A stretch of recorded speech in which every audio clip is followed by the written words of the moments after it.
Boa tarde. Estamos apresentando aqui o trabalho de caracterização do perfil individual das pessoas diagnosticadas com hipertensão arterial através de data mining, um caso de estudo na população do Brasil. Esse artigo foi escrito por mim, Nicolau Machado, e orientado por Cristiane Nobre, professora, assim como Luiz Arati e Marco Paulo Soares.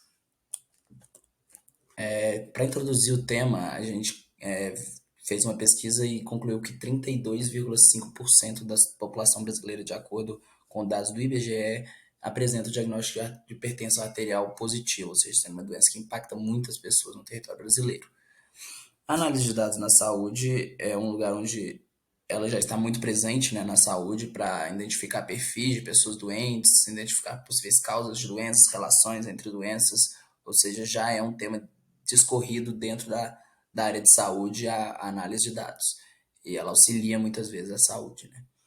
E o objetivo desse trabalho é utilizar a análise de dados através de algoritmos de mineração de dados, para caracterizar o perfil de pessoas com diagnóstico positivo de hipertensão arterial no Brasil, já que é uma doença que impacta tanto a população brasileira. Para iniciar sobre a metodologia, vamos começar pelos materiais, que o material utilizado foi a base de dados da Pesquisa Nacional de Saúde, realizada em 2019, com em diversas áreas da população brasileira. E através dessa base de dados, nós utilizamos o algoritmo e preparamos, tratamos os dados. Começamos fazendo um mapa conceitual para entendimento total do problema, e dali já partimos para a seleção de atributos. Através desse mapa conceitual, podemos fazer uma seleção de atributos que garantisse a qualidade da nossa base de dados para desenvolvimento do algoritmo, que vai apresentar depois a nossa seleção de atributos. E depois dessa seleção de atributos, já fizemos uma fusão e transformação de atributos para diminuir a dimensionalidade e criar uma base de dados mais certeira para a utilização do algoritmo em questão. A seleção de atributos foi raça, consumo de potássio, exercício físico separado entre moderado e intenso, consumo de sal, consumo de álcool, faixa etária, IMC, fumo ou tabagismo e diagnóstico de hipertensão, que seria o nosso rótulo caso fizéssemos um algoritmo de classificação, que foi o caso. Posteriormente vamos falar sobre isso.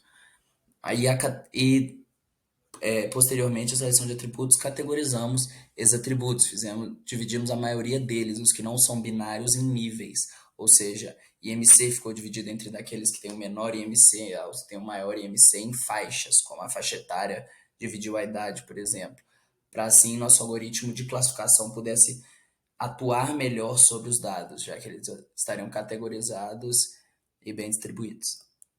O algoritmo utilizado foi o Random Forest, um dos algoritmos mais utilizados assim, de classificação, juntamente com a árvore de decisão, e assim utilizamos ele para que ele criasse regras que representassem pessoas com o diagnóstico positivo e assim conseguíssemos caracterizar o perfil dessas pessoas. E os atributos mais importantes para o nosso algoritmo, para que ele conseguisse implementar essas regras, foram os seguintes. A figura está um pouco difícil de ver, mas eu vou citar aqui para vocês os que estão com a barrinha maior aí, que é definida pela importância.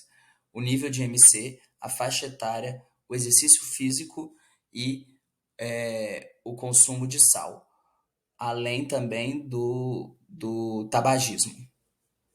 E o consumo de sal a gente preferiu tirar da nossa análise posteriormente, pois ele, como é uma base estacionária, uma base que não estacionária, na verdade, ela é momentânea, né? Ela não divide, ela não é decorrente do tempo. As pessoas com um diagnóstico de hipertensão positivo possivelmente consumiam menos sal, porque elas já foram obrigadas a isso. É o que a gente constatou na nossa base, porque elas já sabem que elas têm o algoritmo de hipertensão.